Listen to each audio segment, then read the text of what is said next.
In October 1962, the world held its breath.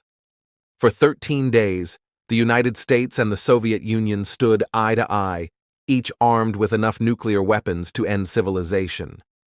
Across capitals and military bases, men who commanded armies and navies understood that a wrong word, a false step, or a single accident could ignite a war unlike any the Earth had ever seen. It was called the Cuban Missile Crisis, and it remains the closest humanity has come to nuclear annihilation.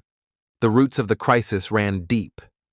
Cuba, only 90 miles from Florida, had been seized by revolution in 1959. Fidel Castro overthrew the Batista regime and aligned with the Soviet Union. For Washington, the idea of a communist outpost so close to American shores was intolerable. The CIA sponsored an invasion in 1961, the Bay of Pigs. Cuban exiles landed, hoping to spark revolt. Instead, they were crushed, and the United States was humiliated.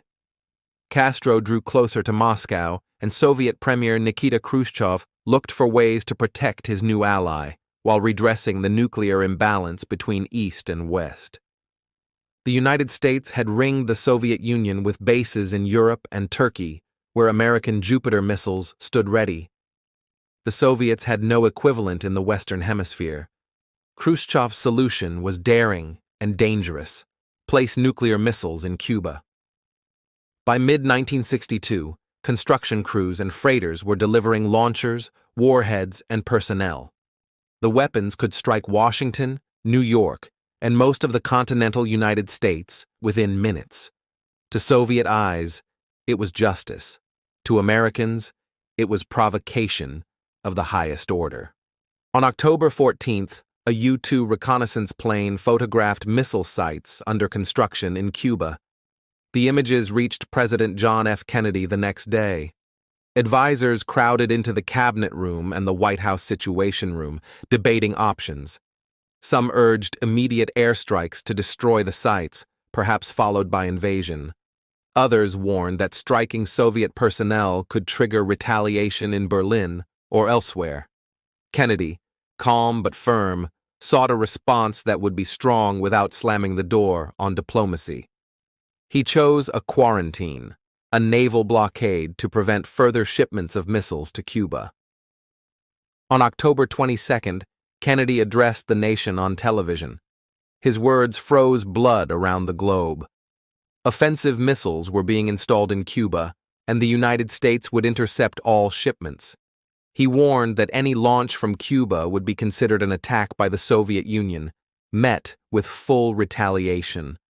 Families huddled around televisions, hearing the possibility of nuclear war not as abstraction but as tomorrow's headline. The U.S. Navy deployed dozens of ships to enforce the blockade. Around the world, B-52 bombers took to the skies, armed and ready. American forces went to DEFCON 2, the second highest state of alert, never before reached. Only one step remained between readiness and war. Across the Iron Curtain, Soviet submarines prowled with nuclear torpedoes aboard, their captains cut off from Moscow, sweating under depth charges that American destroyers used to signal warnings. On one sub, officers debated launching their weapon. One man, Vasily Arkhipov, refused his consent. His decision may have saved millions of lives. In Washington, the days blurred into endless meetings of the Executive Committee of the National Security Council, ExComm. Arguments raged, generals pressed for decisive strikes, diplomats counseled patience. Kennedy listened, probing for weakness in each position, wary of hawks who underestimated escalation and doves who risked appearing soft. He knew the weight. His choices could ignite Armageddon. On October 24th, Soviet freighters approached the quarantine line.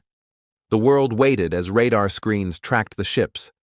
At the last moment, they stopped or turned back. The immediate collision was avoided, but the missiles already in Cuba remained and construction continued. Air Force officers presented reconnaissance photos showing sites becoming operational. Pressure mounted. Strike now or risk waking one morning to find the missiles ready to fire. Backchannel diplomacy worked alongside the public showdown. Letters from Khrushchev arrived, first emotional and rambling, then cold and formal. The first suggested compromise. The Soviets would withdraw missiles if the United States pledged never to invade Cuba. The second demanded more: withdrawal of American Jupiter missiles from Turkey. Kennedy's advisors urged rejecting the second and responding only to the first. The president agreed. Behind the scenes, however, Attorney General Robert Kennedy met secretly with Soviet Ambassador Anatoly Dobrynin, hinting that the United States would quietly remove the Jupiters within a few months. Even as leaders inched toward resolution, events nearly outran them. On October 27th, another U-2 plane was shot down over Cuba. Its pilot, Major Rudolph Anderson, killed. Military chiefs demanded retaliation. Kennedy resisted, fearing that one strike would lead to another and another, until the spiral was irreversible. It was the most dangerous day of the crisis, remembered as Black Saturday. The world truly balanced on the edge of nuclear war.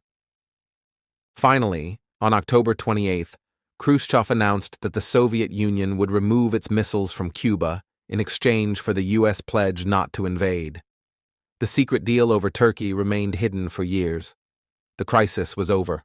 Ships turned back, construction ceased, and the missile sites were dismantled under international inspection. For the public, relief swept across nations. Parents breathed easier. Children went back to school without the shadow of mushroom clouds. Yet for those who had stood at the levers of power, the lessons cut deeper. Kennedy emerged with greater prestige, having resisted both reckless attack and dangerous concession. Khrushchev claimed victory in defending Cuba, but within 2 years, he was removed from power, partly blamed for risking so much and gaining so little.